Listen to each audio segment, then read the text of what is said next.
చూస్ country delight, live better. ఇప్పుడే country delight యాప్ని download చేసుకోండి.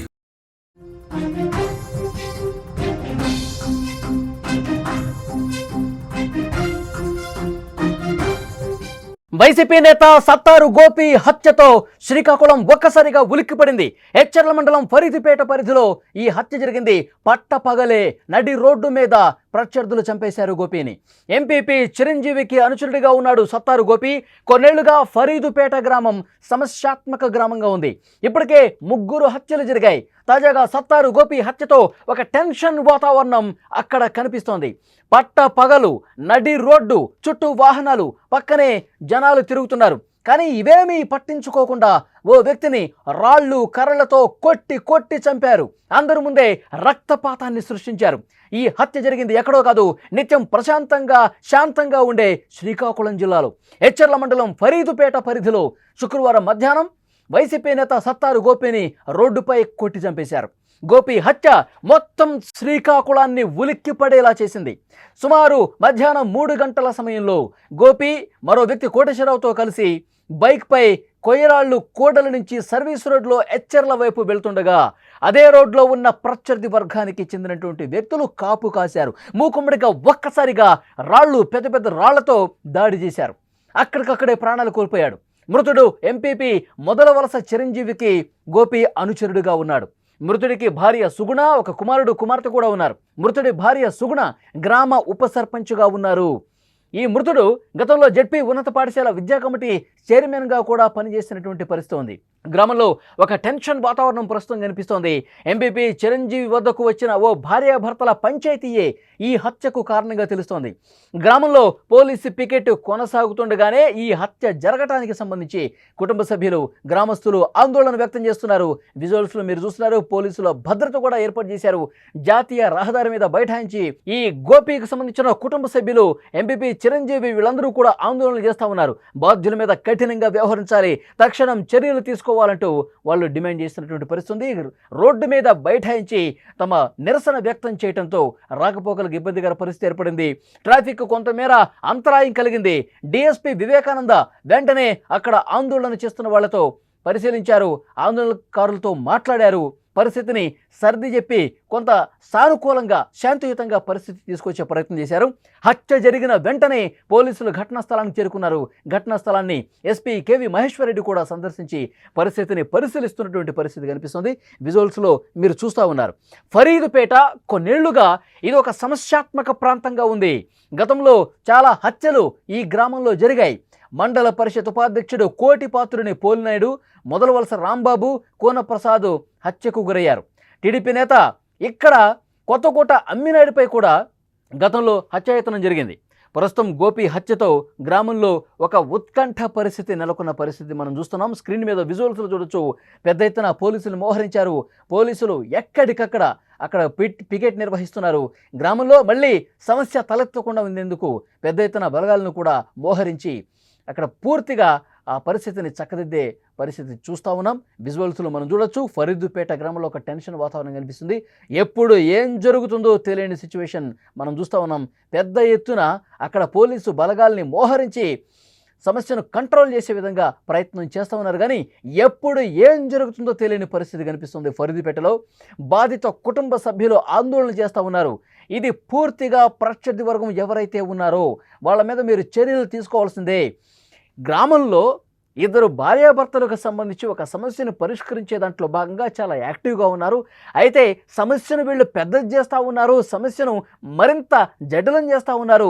ఈ భార్యాభర్తల గొడవలను మరింత డీప్గా ఆ సమస్యను ఇంకా ఎక్కువ చేసినటువంటి పరిస్థితి. ఇది రాజకీయ రంగు కూడా పులుముకున్నటువంటి పరిస్థితి ఉన్న కారణంగానే ఈ దారుణ హత్య జరిగిందని చెప్పి వీళ్ళు ఆరోపిస్తూ ఉన్నారు. చిరంజీవి అక్కడ ఉన్నటువంటి ఇంకా మిగతా వైఎస్ఆర్ కాంగ్రెస్ పార్టీ నాయకులు రోడ్డు మీద బైఠాయించి ఆందోళన తీవ్రతరం చేశారు. పట్టపగలు నడి రోడ్డు, చుట్టూ అక్కడ వాహనాలు ఉన్నాయి, జనాలు తిరుగుతున్నారు. కానీ ఇవేమీ పట్టించుకోకుండా పెద్ద ఎత్తున అక్కడ ప్రత్యర్థి వర్గం కాపు కాసి మరి కర్రలతో దాడి చేశారు. అందరి ముందే ఈ రక్తపాతాన్ని సృష్టించారు. వాళ్ళు ఎటువైపు వస్తున్నారు, ఏ రోడ్లో వస్తున్నారు? సత్తారు గోపి, కోటేశ్వరరావు వీళ్ళందరూ కూడా ద్విచక్ర వాహనం మీద ఎచ్చర్ల వైపు వస్తూ ఉంటే, సర్వీస్ రోడ్డు మీద వస్తూ ఉంటే అంతకుముందే కాపు కాసి ఉన్నారు. అరగంట నుంచి వెయిట్ చేస్తూ ఉన్నారు. ఎప్పుడెప్పుడు వీళ్ళు వస్తారా, ఎప్పుడెప్పుడు వీళ్ళని కాపు కాసి కొడదామని చెప్పి వెయిట్ చేస్తూ ఉన్నారు. ఒక్కసారిగా వాళ్ళు ఆ రోడ్డు మీదకి వచ్చిన తర్వాత అప్పటికే కాపు కాసి ఉన్న వాళ్ళు ఇంతింత పెద్ద పెద్ద బండరాళ్ళు, ఇటుకరాళ్ళు చేత పట్టుకుని, కర్రలు పట్టుకుని, బడిసెలు పట్టుకుని వెయిట్ చేస్తూ ఉన్నారు. ఒక్కసారిగా వాళ్ళ మీద దాడి చేశారు. సత్తారు గోపిని ఆ రాళ్లతో కొట్టి కొట్టి తల మీద బాది కొట్టేశారు. స్పాట్లోనే సత్తారు గోపి చనిపోయిన పరిస్థితుంది. వెంటనే అదే ద్విచక్ర వాహనం మీద ఉన్నటువంటి సత్తారు కోటేశ్వరరావు వెంటనే భయపడి పారిపోయాడు. ఈ ఘటనను ప్రత్యక్షంగా చూసి భయపడి కోటేశ్వరరావు పారిపోయాడు. ఆయన ఏమన్నాడు ఒక్కసారి విందాం. ఈ పోలినట్ కాంప్లెక్స్ దగ్గర సీసీ రోడ్ వర్క్ అవుతాం. అక్కడ అవుతుంటే మేము భోజనం టైం 1 గంటకి భోజనంకి ఇంటికి వెళ్ళాం. భోజనం చేసుకుని మళ్ళీ 2:30 అయింది, 2:20 నిమిషాలు అయింది బయలుదేరి ఇక్కడికి వచ్చేటప్పటికి ఇక్కడే ఉన్నారు సార్. మీకు ఇక్కడ ఈ రోడ్డు దాటి ఇక్కడికి వచ్చాము. ఇక్కడికి వస్తారు, ఇక్కడ ఉన్న వ్యక్తులు అక్కడ వరకు వచ్చి ఆపి ఫిల్ట్ పట్టుకొని కొంతను అని చెప్పేసి అనమాట ఫిల్ట్ పట్టుకొని కొట్టం మొదలెట్టారు సార్. ఆపినా కూడా ఆగట్లేదు, ఆగకుండా కొడతాండ్రు. మీ ఇద్దరం బండి మీద కింద పడిపోయినాం సైడ్కి. మా ఇద్దరు కాళ్ళ మీద బండి ఉంది, అయినప్పుడు కూడా తోసుకొని లెగిసి ఆపినా కూడా ఈ కింద పడిపోయిన గోపికి ముఖం మీద గట్టి తంతాండ్రు, కర్రలతో గట్టి కొడతాండ్రు. ఆపినా కూడా ఆపలేదు. ఆపకపోతే నన్ను అందరు కూడా పట్టుకొని గట్టి కొట్టేసి నా ఫోన్ తీసుకొని నన్ను అక్కడ వరకు మెడపట్టి బయటకు గంటేసినా కూడా మళ్ళీ వచ్చాను. నా ఫోన్ ఎవడైతే తీసుకుంటే అదే ఫోన్ లాక్కొని మళ్ళీ వచ్చాను. వచ్చి ఆపిన కూడా మళ్ళీ కూడా నన్ను కొట్టి తీసుకెళ్ళి ఇలా కవర్ అంతవరకు అక్కడ వదిలేశారు. నేను అక్కడ నుంచి సరే నేను ఒక్కడి వల్ల ఆవడలేదు కదని చెప్పేసి మా వాళ్ళకి ఫోన్ చేయడం కోసం అలాగ నా ఫోన్ తీసుకొని అలాగ వెళ్ళి మా వాళ్ళందరికి ఇన్ఫర్మేషన్ ఇచ్చాను సార్. మేము వచ్చేటప్పటికి ఇక్కడ బాడీ లేసి ఇలాగా వెనక్కి తీసుకెళ్ళి వెనక కొట్టి పడేశారు సార్. ఆ రక్తం మరుగులో ఉన్నారు. మళ్ళీ రిటర్న్లో మేము వచ్చేటప్పటికి ఎన్ని గంటలకి? Correct 2:30 sir. అదే అతను చాలా స్పష్టంగా చెప్తున్నాడు దాడి ఏ విధంగా జరగదు. తన్ను కూడా చొక్కా పట్టుకొని ఇట్లా లాగి కొట్టి దూరంగా పడేశారు. అలాగే నా ఫోన్ కూడా తీసుకున్నారు, నన్ను ఇటువైపు రానివ్వలేదు. తర్వాత మా వాళ్ళకి ఫోన్ చేశాను. సరిగ్గా 2:30 3 గంటల ప్రాంతంలో ఈ దారుణమైనటువంటి ఘటన జరిగింది. కక్షపూరితంగా పెద్ద రాళ్ళు, కర్రలతో దాడి చేసి ఆ రోడ్డు మీద పడిపోయినటువంటి వ్యక్తిని ఇటు పక్కకి లాక్కెళ్ళి గోడ వెనక్కి తీసుకెళ్ళి కర్రలతో కొట్టి రాళ్లతో పెద్ద బండరాళ్లతో తల మీద కొట్టి ఛిద్రం చేసి దారుణంగా చంపేశారు అంటూ అతను చెప్తున్నటువంటి పరిస్థితుంది. పోలీసులు దీని మీద కేసు నమోదు చేశారు. ఎవరైతే దాడికి పాల్పడ్డారో వాళ్ళ కోసం వెతుకుతూ ఉన్నారు. ప్రస్తుతం వాళ్ళు పరారీలో ఉన్నట్టుగా తెలుస్తుంది. కొంతమంది వాళ్ళని పట్టుకునే విధంగా ప్రయత్నాలు చేస్తూ ఉన్నారు. గాలింపు కొనసాగుతుంది. మరోవైపు ఉద్రిక్తతలు చెలరేగకుండా ఫరీదుపేట గ్రామంలో ఏ సమయంలో ఏం జరుగుతుందో ఒక భయపూరితమైనటువంటి వాతావరణం అక్కడ కనిపిస్తోంది. కొంతమంది పోలీసుల్ని బయట నుంచి తీసుకొచ్చారు. అలాగే బలగాలను కూడా మోహరించారు. ఫరీదుపేట ఒక సమస్యాత్మకమైనటువంటి గ్రామంగా కొన్నేళ్లుగా ఉంది. ఎందుకంటే అంతకు ముందే 3 హత్యలు జరిగినాయి. రాజకీయ పరమైనటువంటి అక్కడ ఈ రాజకీయ ప్రేరేపిత హత్యలు గతంలో కూడా జరిగినటువంటి పరిస్థితి ఉంది. ఇప్పుడు ఈ హత్యలో చనిపోయినటువంటి వ్యక్తి సత్తారు గోపి వైఎస్ఆర్ కాంగ్రెస్ పార్టీకి సంబంధించి ఆ గ్రామంలో చాలా యాక్టివ్గా ఉంటారు. ఎవరైతే ఎంపీపీ చిరంజీవి ఉన్నాడో అతనికి ప్రధాన అనుచరుడుగా ఉన్నాడు. గత కొన్నాళ్లుగా వైసీపీ అధికారంలో ఉన్నప్పుడు కూడా ఇష్టారాజ్యంగా ప్రవర్తించాడు అని చెప్పి అక్కడ ఉన్నటువంటి వాళ్ళు కొంతమంది ఆరోపిస్తున్నటువంటి పరిస్థితి ఉంది. సో ఈ నేపథ్యంలో ఇది ఒక రాజకీయ హత్యగా అక్కడ కొంతమంది చెప్తా ఉన్నారు.